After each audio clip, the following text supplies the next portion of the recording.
ሜቢ ያው መጥቶ የሚያውቅ አይመስለኝም። ስለዚህ ብዙ ነገር ስለዚህ አያውቅም። ሙሉ ክፍያ አይደለም የከፈልኩት እኔ በጣም ትንሽ ነው አይደል የከፈልኩት 700 ምናምን ሺህ ብር ነው የከፈልኩት ማለት ትልቅ አይደለም። እና የኛ ዲዛይን ደግሞ ተመራጭ የሚያደርገው የዲኤምሲ ዱባይ ዲዛይን ነው። ምክንያቱም ብዙ ጊዜ ካየት ዋናው የሚስከፍ ሌላ ቦታ ሳሎን ታገኛ ጋር ሳሎን ታገኝ ሰፊ ኮሪደር ያንተ ነው ተብዬ ቁልፉ እስኪሰጠኝ ድረስ ምንም በቃ የሆነ ውስጥ ዶክመንት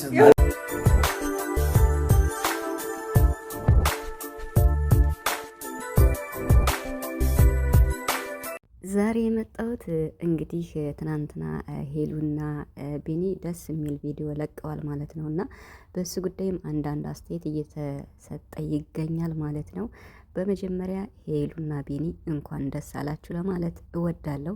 ሲቀጥል ደግሞ አላዛርና ትንሱን ያመጣዋቸው በምክንያት ነው ማለት ነው። ስለሱም እምለዋለሁ ማለት ነው እና ኔትወርክ እያስቸገረኝ ስለነበረ ትናንትና ቪዲዮ ለመስራት አልተመቸኝም ማለት ነው። ቪዲዮአቸውን ግን አይቻለሁ ማለት ነው በደንብ። እንግዲህ እዚህ ላይ መናገር የምፈልገው ነገር ቢኖር ስለ ሁለቱ ነው።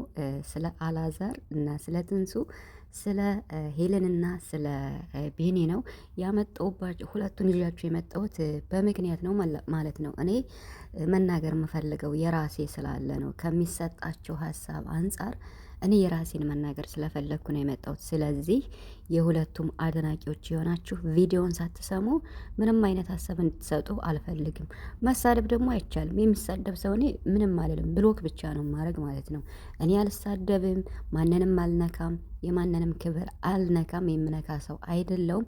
ነገር ግን እውነት ብቻ እናገራለሁ። እውነቱን ተቀብሎ ማያምን ሰው ቪዲዮውን ሰምቶ ብቻ መተው ነው ማለት። መሳደብ ምናምን የሚባል ነገር የለም ማለት ነው። ስለዚህ ትናንትና ሄሉ በመጀመሪያ ወደ ሄሉ ልሄድና ከዚያ ወደ አላዛር እመጣለሁ። ትናንትና ሄሉ እንግዲህ ቢኒን ሰርፕራይዝ አድርገዋለች።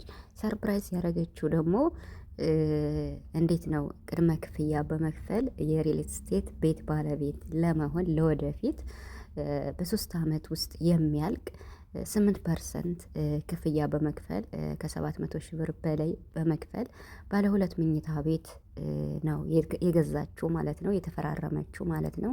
እንዲሁም ደግሞ ይሄንን የሪል ስቴት ድርጅት ለሚፈልጉ በውጭ ዓለም ለሚገኙም በጣም በሰፊው ማብራሪያ እሷ ሰጥታለች ማለት ነው እና መግዛት ለሚፈልጉ ለድምፄ በጣም ይቅርታ። ስለዚህ ያንን ነው ያደረገችው።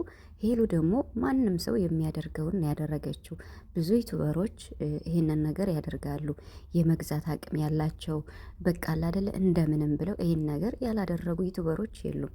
ይሄን ደግሞ ለቢኒ ሰርፕራይዝ ማድረጓ ምንም ያን ያክል አያስገርምም። ጀግና ሊያስብላት ይችላል እንጂ ያን ያክል ሌላ ትርጉም ሊሰጠው አይገባም እውነት ለመናገር።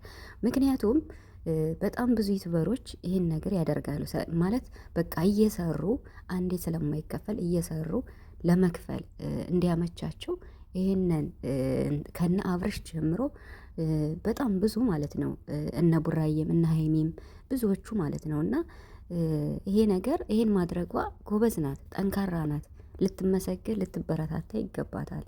የምሬን ነው የምላችሁ።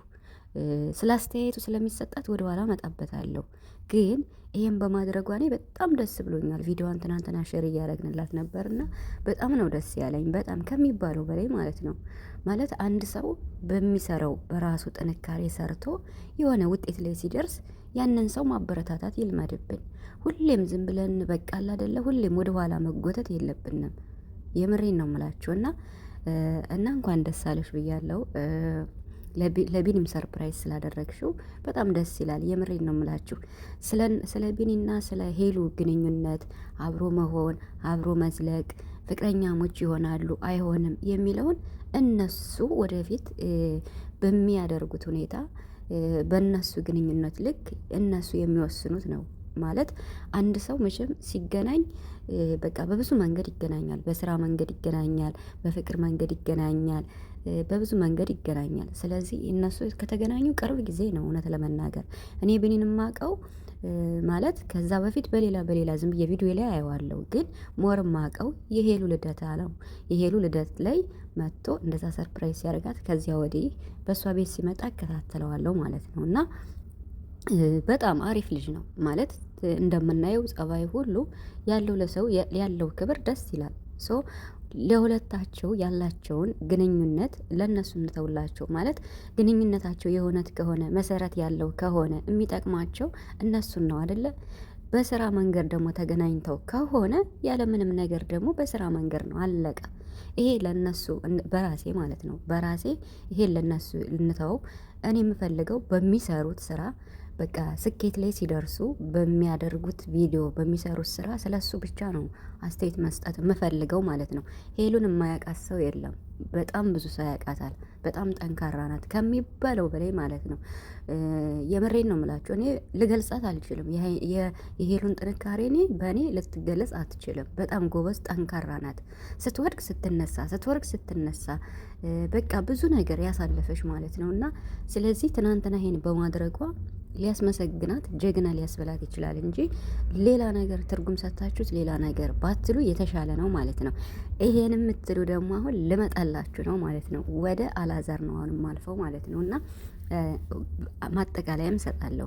አላዛር እኔ በጣም ነው የምወደው፣ ወንድሜ ነው። እዚህ ጋር አሁን እኔ ማንንም ዩቱበር የምጠላበትም እንትን የምልበትም የለም ማለት የሰው ልጅ ሰው ስለሆነ ብቻ ልትወዱት ትችላላችሁ፣ ልታከብሩት ትችላላችሁ። ግን ሰው እንዴት ነው? የሰው ልጅ እኮ በሰውነቱ ብቻ ሊወደድ ይችላል አይደለ? ስለዚህ አላዛር በጣም ጎበዝ ነው፣ በጣም ጠንካራ ነው፣ በጣም ከሚባለው በላይ። እዚህ ጋር አሁን ለምሳሌ የአላዛርና የሄሉ ግንኙነት ባላዛር ስመጣ አፍቅሯታል ብለን ነው ስንመጣ የነበረው። ግን ሄሉ ጋር ግን ተቀባይነት የለውም ማለት እንዳላፈቀረችው የተረዳ ነው ከተለያዩ በኋላ ነው። እውነት ለመናገር እኔ ግን ሁለታቸው ጋር ፍቅር እንዳለ ነበረ ሳስቤ ነበር። ለምን በሚያሳዩት ነገር ማለት ነው። ኦኬ እዚህ ላይ በቃ አለቀ ተቋረጠ ማለት ነው። እና ስለማይሆን ተቋረጠ። የሰው ልጅ መቼም ከሚወደው ሰው ጋር ነው የሚኖር አይደል? ከማይወደው ሰው ጋር አይኖርም ማለት ነው። ያ ማለት ሄሉም ለእንደዚህ አይነት ነገር ቦታ እንዳልነበራት ግልጽ ሆነ ማለት ነው። እና ተለያዩ፣ አለቀ። ከዚህ ጋር አሁን መናገር የምፈልገው ስለ ሁለቱ አድናቂዎች ነው። በቃ ወደ ማጠቃለያው ስመጣ ማለት ሄሉ በራሷ መንገድ ጎበዝ ናት፣ ጠንካራ ናት በጣም ማንም ሰው ቢጠላት ማንም ሰው ቢወዳት ሁሉንም ሰው ማስደሰትም እንዴት ነው የማይቻልበት ጊዜ ነው አሁን ላይ ያለ ነው። አላዛር ደግሞ በጣም ጎበዝ ጠንካራ የዋህ በጣም ብዙዎቹን የሚረዳ ስላችሁ በቃ እኔ ሌላ ቦታ ስለማየው ነው። በቲክቶክም በምንም በቃ ማለት እንዴት ነው ብዙ ቦታ እየሄደ አንዳንድ ሰዎችን ያግዛል። በዛ መልኩ አላዛርን አውቀዋለሁ። አሁን ደግሞ ከትንሱ ጋር በጣም አሪፍ እየሄዱ ነው ያሉ። ትንሱን ደግሞ ያመጣቻት የአላዛር እናት ናት። ጎበዝ ናት። ባልም እንደዛ ከፍቶኛል ከሄሉ ጋር ተለያይቼ እንደዚህ ሙድ ገብቶ በነበረ ሰዓት እናቱ ትንሱን አመጣ። በቃ እንዴት ነው አግዡ፣ ከጎን ሁኝ፣ ስራ ስሪ ምናምን ብላ አገናኝታቸዋለች። በስራ ይገናኙ በምን ይገናኙ እያያችሁት ነው፣ እያየን ነው የመጣ ነው። አሁን ላይ ደግሞ እነሱ ከስራ አልፈው ፍቅረኛሞች ነን ብለው ፍቅራቸውን ይፋ አድርገዋል። ኦኬ ያስምርላቸው ነው የምሬን ነው የምላችሁ። ያስምርላቸው፣ የእውነት ያደርግላቸው ለአላዛርና ለትንሱ ማለት ነው። ወደፊት ጉዞ ወደፊት በሚለው አበረታቷቸው። አሁን ወደ መጨረሻው ስመጣ ሄሉ ትናንትና ይሄን ያደረገችው አላዛርን ለማስቀናት ነው የሚል ሀሳብ አለ። እንዴ ምን ሆናችሁ ነው? ምን አስባችሁ ነው እንዴ? ለምንድን ነው ሄሉ አላዛርን ማስቀናት የፈለገችው? አሁን ይሄን አስባለች እንዴ? በራሷ ነገ ጠዋት በቃ ማለት እንኳን ቤት ሌላ አሁን መኪናም ልትገዛ ትችላለች። እንግዲህ እሷ ሳርታ አድጋ ተለውጣ መኪናም ብትገዛ አላዛርን ለማስቀናት ነው። ይሄን የምትሉ ደግሞ ማለት ነው የምሬን ነው የምላችሁ፣ በጣም የወረደ ሀሳብ፣ ስንት የሚሰራበት ሀሳብ ሞልቶ በእንደዚህ አይነት መልኩ ቪዲዮ የምትሰሩ ማለት ነው በጣም የወረደ በቃ የወረደ ታውቃላችሁ። ምን ብላ ነው አሁን እስኪ ሄለን ምን ብላ ነው አላዛርን የምታስቀነው እንዴ? ነገ ጧት ሌላ መድገት እኮ ልታድግ ትችላለች። ቤት ትገዛለች፣ መኪና ትገዛለች፣ ብዙ ነገር ታረጋለች። በቃ በምትሰራው ስራ ልታድግ ትችላለች። ስለዚህ ማበረታታት ነው ያለባችሁ እንጂ ለምንድን ነው እሱን የምታስቀነው? ኧረ ተው፣ ያለ ስም አትስጡ። የምር ነው የምላችሁ። እና ሲቀጥል ደግሞ አላዛር ይሄንን ነገር ማድረግ ያቅተዋል ማለት አሁን ነገ ጧት አላዛር ማለት ነው ትንሱን ይዞ ሄዶ ሪል ስቴት ቤት ሊገዛ ይችላል በትንሱ ስም። ገባችሁ አይደል? የጋን ጊዜስ ምን ልትሉ ነው? አላዛር ሄለንን ሊያስቀናት ነው ልትሉ ነው እንዴ? ምን ሆናችሁ ነው? ለምንድን ነው ግን አስተሳሰባችን እንደዚህ የወረደ የሆነው እንዴ? አላዛር ይሄን ማድረግ ያቅተዋል? ምንም አያቅተውም፣ በጣም ይችላል። ነገ ጧት አሁን ሄዶ ደግሞ አላዛር በቃ እንደዚህ ነው ቤት መግዛት ፈልገን ነው ምናምን ብሎ ይሄን ነገር ሊያደርገው እና ሰው ሲያድግ ሲለወጥ ማበረታታት ይልመድብን እንጂ በሌላ ሙድ ውስጥ ገብተን እከሌ ሊያስቀና ነው ማለት የለብንም። ነገ አሁን ዛሬ ሄሉ ይሄንን አደረገች፣ ይሄን ትልቅ ነገር አደረገች። በጣም ጎበዝ ናት፣ በርቺ፣ ጀግና። ከዚህም በላይ ብዙ ነገር እንጠብቃለን። ነገ ጧት ደግሞ አላዛር ለትንሱ እንዲህ ነገር ሊያደርግላት ይችላል። ስለዚህ እሱንም ማበረታታት ነው ያለብን እንጂ አላዛር እከሊታን ለማስቀናት ነው ብለን ደግሞ ነገ ጧት ልንል ነው እንዴ? ኧረ አይባልም። ይሄ እኮ በጣም ትልቅ ቢግ ሼም ነው። የምሬን ነው የምላችሁ። እና ስለዚህ ሄሉ ደግሞ ከልቧ ነው ያደረገችው። በቃ ያመነችበትን ነገር ለማድረግ ወደኋላ አትልም። ማበረታታት ነው ያለብን። ጎበዝ ናት፣ ጀግና ናት፣ ጠንክሪ። ከዚህም በላይ ብዙ ነገር ገና ታድጋለች፣ ትለወጣለች። ገና ብዙ ነገር ይቀራል፣ መኪና፣ ገና ብዙ ነገር ማለት ነው። እና በርቱልን።